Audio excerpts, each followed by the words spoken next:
Hey, everybody, welcome to another edition of Thrasher Opera House Presents, our great podcast available on Spotify and YouTube.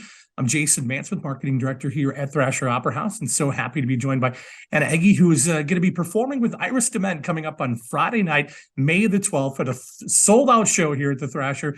And thanks so much for joining us from Brooklyn today, and we appreciate you taking some time. We're so excited to have you. Hi, Jason. Thank you. Thanks so much. I'm excited to come play at Thrasher.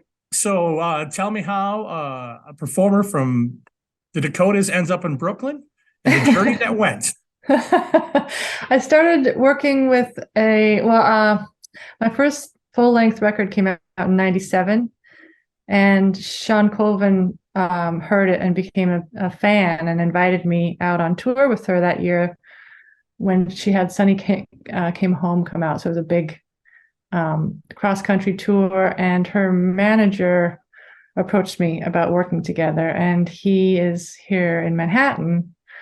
So I eventually said, sure, I'll try that out and see what it's like to work with you. And so I came here thinking I'd be here for a little bit, and then I ended up staying and tried to leave again and then came back. So yeah, I'm a Brooklynite now. Talk about like growing up in the Dakotas. How was the music scene there? Well, I left right before my 10th birthday. So okay. My music scene was my parents, and my uncle loved country music, and there was music on at the house a lot. My folks both like to sing along, and they'd play guitar or piano, but not professionally. My dad was in a band briefly at the saloon. It was a small town, Ambrose, about 50 people. So they didn't have very often, occasions to play, but it was always a big moment when they did, Yeah. I got a guitar from my grandma when I was 7 from the co-op farmers, supply store. And I would kind of bang on it and pretend to be, Bob Dylan or George Harrison until I broke a string, and then I'd be like, I can't play it. But I didn't know any chords. Well, that's awesome to hear that. I was doing a little bit of research. Do I understand correctly that when you recorded your first release, you worked with Asleep at the Wheel as part of your backup band? What a great backup band to have. Yeah. Yes. Well, I co-produced it with Dave Sanger, the drummer of the Wheel. And yeah, almost every member of the band appears on the record, and the rhythm section, Cindy Cashdollar and Lucky Oceans, everybody was on except Big Ray Benson. He was just blowing the sweet smelling smoke towards the the recording room. He had his influence. This is not a new gig to you by any means. You said you've been doing it a long time here, and now you're coming out with Iris DeMent to our area here. Talk about, I guess, I mean, the honor's probably got to be pretty fantastic for you coming out with Iris. What a great show that is going to be. That friendship, that kinship. Talk about the excitement you have for that.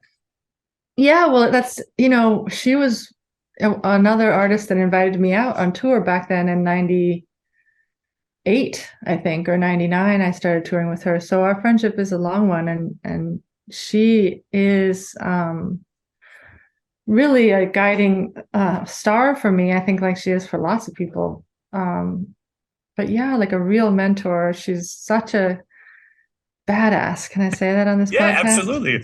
It's totally legit. She's so righteous, and she's so kind and always very honest. And I just have the utmost respect for her, and we laugh nonstop, and then we try to figure the world out, and then we give up, and then we keep going and keep laughing, and then what a great relationship that is. We have so much fun. Yeah. So we talked about all the people which is impressive, no doubt about that. But let's talk about the music that you write as well. How do we describe this? Nobody's seen the Anna show before. Mm-hmm.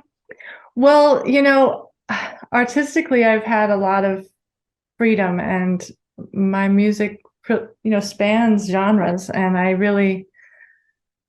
feel that's true to who I am. I love a lot of different kinds of music. My primary love is melody and storytelling. Okay. And I think that's true throughout all of my 12 records. But the instrumentation and the feel can vary widely. You know, it might be fiddle and pedal steel, or it might be trombones and, you know, brass, might be a whole string section, might be, you know, 2 bass players and drums. You know, it's all very different. But I kind of let the song inform me or tell me what it wants in the studio. And I have gotten to work with so many incredible musicians that are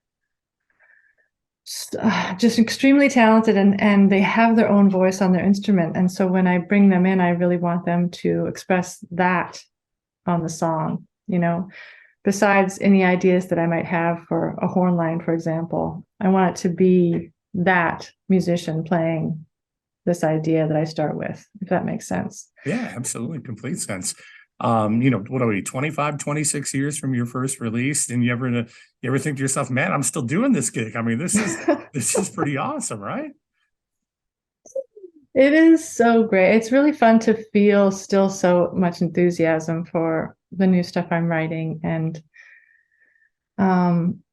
yeah, there's ever more music to be made and experience. You know, I get to go out on the road and work with Iris, who's my elder and my friend. You know, and then last night I went to my friend's birthday party, Alex Hargraves, who's one of the best living fiddle players, who plays with our friend Billy Strings and his band. And, you know, it's a bunch of youngins, you know, playing into the night, just ripping it up. And so I get to go, you know, hang with I don't know what to say because I don't want to sound diminutive. They're just younger than me, but they're beyond. Their talent is extreme, you know? So I'm the lucky one. Well, what a fantastic life that has got to be, no doubt about it. It's got to be a lot of joy and a lot of fun to go along with that as well. That's what you can only attest to do, right? That's what you want, right? That's right. And then I get to share it. Yeah, exactly. So you got this little run that you're going out with Iris on. So you're going to kind of go I'll call it all across the country. So you get to tour a little bit of it. And, you know, I'm not sure what your schedule looked like during the COVID times, but it has to be nice to be back out a little bit more in full and a little bit more open and free.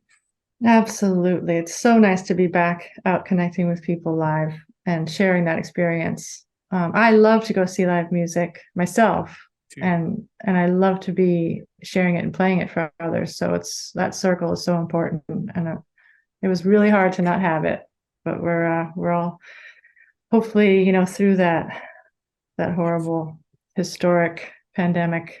Yeah, absolutely. Better times. Yeah, exactly. We want to talk about the good things as we move forward. No doubt about that, for sure.